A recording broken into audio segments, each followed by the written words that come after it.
घूंघट वाली देवरानी लाई दहेज में जादुई गाय। अरे भाई साहब, कैसी साड़ियां दिखा रहे हैं आप। घर की नौकरानी के लिए नहीं बल्कि बहुरानी के लिए दिखाइए। मेरी छोटी बहुरानी आ रही है, उसके लिए मुझे एक से एक साड़ी दिखाइए। अरे माँ जी, ये साड़ियाँ किसके लिए देखी जा रही हैं? क्या कोई आने वाला है क्या? बहू तो भूल गई, हम कल ही तो गोविंदा का रिश्ता तय करके आए हैं। ये सब साड़ियाँ तेरी देवरानी के लिए हैं। अब शादी के दिन ही कितने रह गए हैं, इसलिए छोटी बहू के लिए ये सभी साड़ियाँ पसंद कर रही हूँ। वैसे भी उसका रंग इतना गोरा है कि उस पर कोई भी रंग जचेगा। मुझे तो यकीन ही नहीं हो रहा कि हमारे गोविंद के लिए इतनी अच्छी लड़की पसंद की है। देखा नहीं तुमने कैसे हमारे सामने घूंघट करके खड़ी हुई थी और आते ही पैर छुए थे। ये लड़की तो मुझे पहले ही नजर में भाग गई। अभी तो रिश्ता पक्का हुए ढंग से एक दिन भी नहीं हुआ है और माँ जी तो उसी के गुण गाए जा रही हैं। मुझे तो लगता है कि शादी होने के बाद तो मेरा और मेरे बच्चे का पत्ता इस घर से कट ही जाएगा। लेकिन मैं भी दीपा हूँ, ऐसा कुछ होने से पहले पूरे घर को जला कर राख कर दूंगी।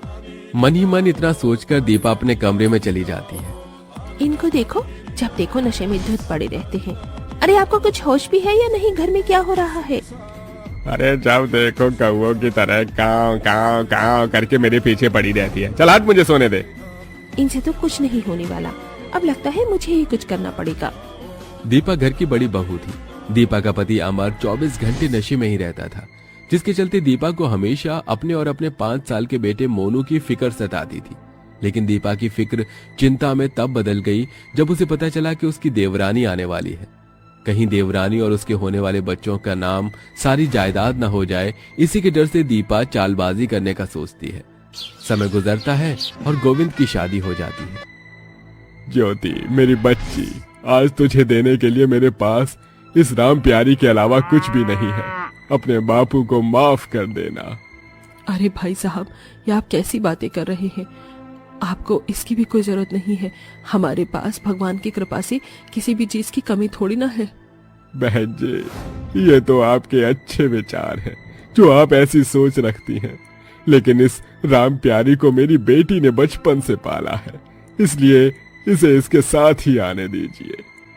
जिसके बाद शालिनी अपनी बहू ज्योति और उसके साथ उसकी गाय राम प्यारी को अपने घर ले आती है और ऐसे ही कुछ दिन बीत जाते हैं।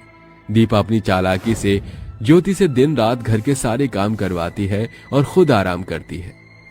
छी छी, ये बदबू कहाँ से आ रही है? रामू, और रामू कहाँ मर गया? क्या हुआ भाभी? रामू तो अभी बाहर सब्जी लेने के लिए गया हुआ है। कुछ काम था क्या आपको? अरे ओ मेरी घूंघट वाली देवरानी, घर में कब से बदबू आ रही है? जरा जाकर तो देखिए बदबू कहाँ से आ रही है। वो भाभी, अभी अभी राम प्यारी ने गोबर किया है ना, लगता है उसी की बदबू आ रही है। ये तेरे घर का तबीला नहीं है जो तेरी राम प्यारी इधर से उधर गोबर करती फिरेगी। ये हमारा घर है, समझी? अगर अब तेरी राम प्यारी ने गोबर किया ना तो उसे ऐसी जगह छोड़कर आऊंगी कि कभी वापस आने के लायक नहीं रहेगी। क्या हुआ दीपा बहू, क्यों ऐसे चिल्ला रही हो? माँ जी, आप तो चुप ही रहिए। एक तो इस गांव की गवार घूंघट वाली को मेरी देवरानी बना दिया, ऊपर से इसकी गाय जब देखो इधर से उधर गोबर करती फिरती है और आप हो कि हमेशा इसकी ही तरफदारी करती हो।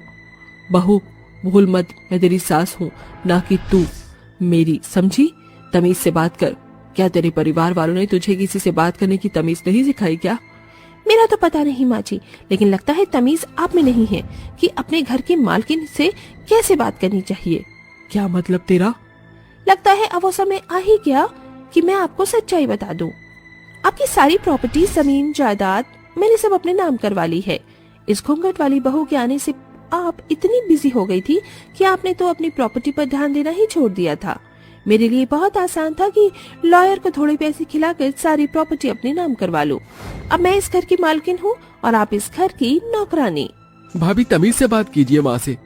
तो अब तू मुझे तमीज सिखाएगा कि मुझे लोगों से कैसे बात करनी चाहिए? कैसे भूल गए तुम लोग कि अभी मेरा घर है? चलो अपना सारा बोरिया बिस्तर उठाओ और इस घर से दफा हो जाओ। दीपा ने अपनी चालाकी से सारी प्रॉपर्टी अपने नाम करवा ली थी, जिसके बाद दीपा अपनी सास और देवर देवरानी को धक्के मारकर घर से बाहर निकाल देती है और अब पूरे परिवार को एक किराए के घर में रहना पड़ता है। माँ, भाभी ने अपने कॉन्ट्रैक्ट की वजह से सारी कंपनियों में मुझे नौकरी देने से मना करवा दिया। अब मैं क्या करूँगा? आप परेशान मत हो, भगवान पर भरोसा रखिए, सब ठीक हो जाएगा। ये लीजिए, चाय पी लीजिए। लेकिन घर में तो दूध था ही नहीं। तो तुमने चाय कैसे बनाई? हमारी राम प्यारी बड़ी हो गई है ना, इसलिए उसने दूध देना शुरू कर दिया है। कल ही उसने दूध दिया था तो मैंने उसी की चाय बना दी। वैसे ये चाय तो पीने में काफी अच्छी लग रही है। बिना अदरक इलायची के भी चाय इतनी टेस्टी हो सकती है, मैंने सोचा नहीं था। लगता है राम प्यारी का दूध बहुत ज्यादा स्वादिष्ट है। गोविंद के ऐसा बोलते ही ज्योति की राम प्यारी चिल्लाने लगती है। अपनी राम प्यारी की आवाज सुन ज्योति राम प्यारी के पास जाती है। क्या हुआ ज्योति बहू? देखिए माँ जी, राम प्यारी कितना सारा दूध दे रही है। क्यों ना हम इस दूध को ले जाकर बेचना शुरू कर दें। यहाँ तो आसपास दूध की दुकान भी बहुत कम है, इससे हमारे दूध की बिकाई भी अच्छे से होगी।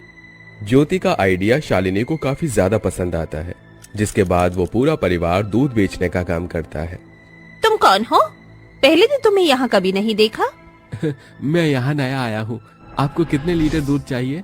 पहले वाला तो दूध में दूध से ज्यादा पानी मिलाकर देता था। एक काम करो, तो मुझे सिर्फ आधा लीटर ही दूध दो।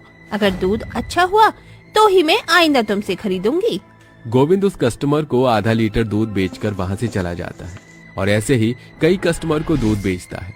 ऐसे ही एक दिन गुजर जाता है और अगले दिन, अरे कल जो आपके पति दूध देकर गए थे ना, उस दूध की मैंने जब खीर बनाई तो मेरे घर वालों को वो खीर बहुत ज्यादा पसंद आई। आपका दूध तो सच में बहुत ज्यादा अच्छा और स्वादिष्ट था। मेरे बच्चों ने भी कल आपका ही दिया हुआ दूध पिया था। दूध पीते ही मेरे बच्चे बिल्कुल अच्छा महसूस कर रहे थे। उनकी काफी दिनों से तबीयत खराब थी, लेकिन आपका दूध पीते ही उनकी तबीयत में काफी सुधार आ गया। कस्टमर्स की ऐसी बात सुन घूंघट ओढ़े खड़ी ज्योति और उसकी सास शालिनी बहुत ज्यादा खुश होती है, जिससे अब धीरे धीरे पूरे परिवार की कमाई बढ़ने लगती है। ज्योति की राम प्यारी का दूध लोगों पर किसी दवाई की तरह असर करता। जो भी उसके दूध को पीता उसके शरीर से जुड़ी सारी की सारी परेशानियां दूर हो रही थी। वहीं दूसरी तरफ इन सब चीजों के बारे में ज्योति की जेठानी दीपा को जब पता चलता है, इनकी राम प्यारी तो सच में ही बड़ी कमाल की निकली। अगर ये गाय मेरे पास आ जाए तो मैं इस गाय का दूध बेचकर लाखों पैसे कमा सकती हूँ।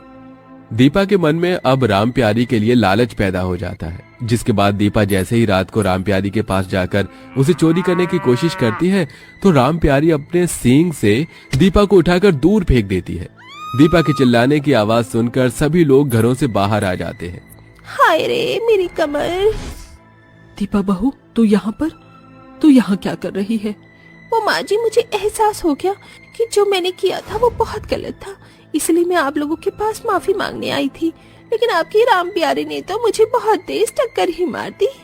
शालिनी बिल्कुल झूठ कह रही है। ये यहाँ तुम लोगों से माफी मांगने नहीं बल्कि मुझे चुराने के लिए आई थी, ताकि मेरा दूध बेचकर ये लाखों रुपए कमा सके। मैं कोई साधारण नहीं बल्कि एक जादुई गाय हूँ।